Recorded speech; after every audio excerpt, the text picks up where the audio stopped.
Louis Ier le Pieux est roi des Francs de 814 à 840. Il naît dans la famille impériale d'Occident en 778 à Casseuil, en France. Il est le fils du roi Charlemagne et de son épouse la bienheureuse Hildegarde.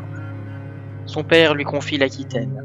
Il en est sacré roi par le pape Adrien Ier en 781. En l'an 792, il est envoyé aider son frère Pépin pour conquérir le Bénévent. C'est une réussite. Il mène ensuite les campagnes en Espagne. Il prend notamment Barcelone en l'an 800 et la marche d'Espagne en 811.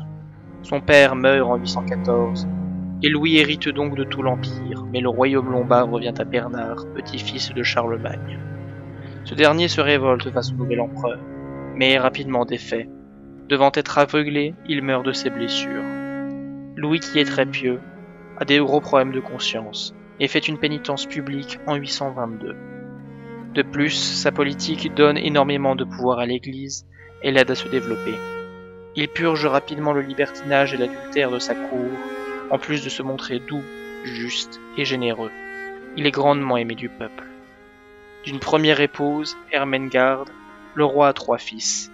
Pépin, qui gère l'Aquitaine, Louis en Bavière et Lothaire en Italie. À la mort d'Ermengarde, il épouse Judith de Bavière qui lui donne un fils, Charles. Cela modifie les plans de partage de l'Empire. En 830, les 3 frères, déçus du nouveau partage, se révoltent et parviennent à prendre le pouvoir.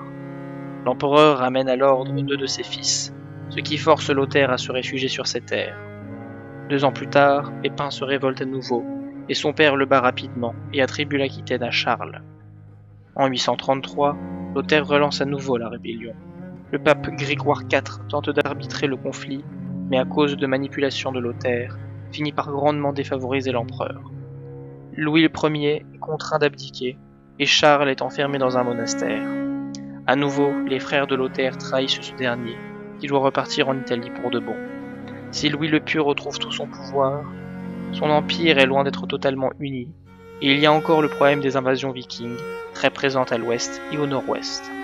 Il meurt finalement le 20 juin 840 à Ingelheim, en Allemagne.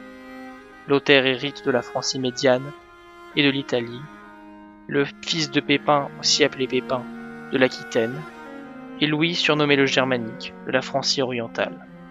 Enfin, Charles de Le Chauve reçoit la Francie occidentale, ce qui pour beaucoup représente la naissance territoriale de la France.